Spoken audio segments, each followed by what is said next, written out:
Στάθη, τι είναι εγκαταλελειμμένα καλάθια? Εγκαταλελειμμένα καλάθια έχουμε όταν δεν ολοκληρώνονται παραγγελίες σε ένα ηλεκτρονικό κατάστημα, όταν δηλαδή ένας πελάτης φτάνει μέχρι το τελευταίο σημείο τη σελίδα checkout, όπου συμπληρώνει κάποια στοιχεία ενδεχομένως, όπως για παράδειγμα ονοματεπώνυμο ή email ή τηλέφωνο, ή μπορεί και να μην συμπληρώσει τίποτα, έχει όμως βάλει κάποια προϊόντα στο καλάθι, αλλά δεν ολοκληρώνει την παραγγελία του. Ποιοι είναι οι λόγοι εγκατάλειψης?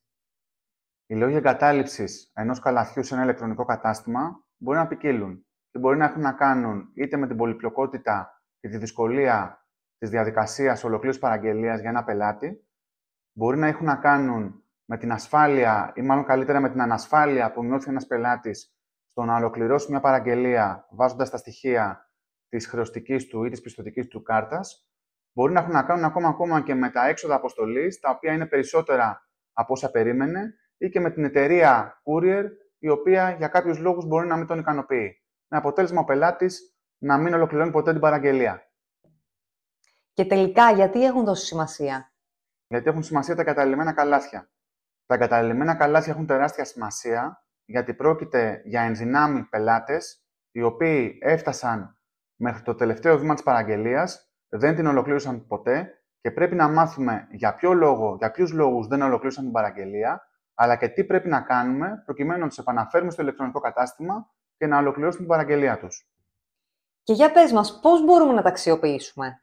Τα καλάθια μπορούμε να τα αξιοποιήσουμε βασικά με δύο τρόπους. Ο πρώτος τρόπος είναι να δημιουργήσουμε κάποια αυτοματοποιημένα emails, όσα θέλουμε στον αριθμό συνήθως 2 ή 3, τα οποία πηγαίνουν στον πελάτη μετά από κάποιες ώρες από την εγκατάλειψη που έκανε στο καλάθι, από την προσπάθεια παραγγελίας που δεν ολοκλήρωσε ποτέ. Οπότε, μετά από κάποιες ώρες, μέχρι 3-4 ημέρες το αργότερο, να του πηγαίνουν από 2 έως 3 αυτοματοποιημένα ενημερωτικά emails, που να του λένε ότι έχει ξεχάσει κάτι στο καλάθι του και ότι θα πρέπει, καλό είναι, να ολοκληρώσει την παραγγελία του. Ο δεύτερος τρόπος με τον οποίο να αξιοποιούμε τα εγκαταλελειμμένα καλάθια είναι σε συνδυασμό με τα αυτοματοποιημένα emails να χρησιμοποιήσουμε κάποια εκπτωτικά κουπόνια.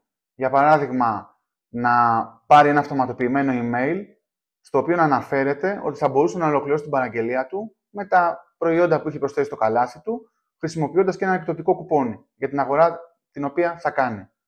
Τα εγκαταλελειμμένα καλάθια έχουν ιδιαίτερη σημασία για ηλεκτρονικά καταστήματα, τα οποία έχουν μεγάλη επισκεψιμότητα, είτε με οργανικό τρόπο, είτε μέσω διαφημίσεων στην Google ή στα social media, όπου υπάρχουν πολλοί ενδυνάμοι πελάτες, όπου δεν ολοκληρώνουν τις παραγγελίες τους.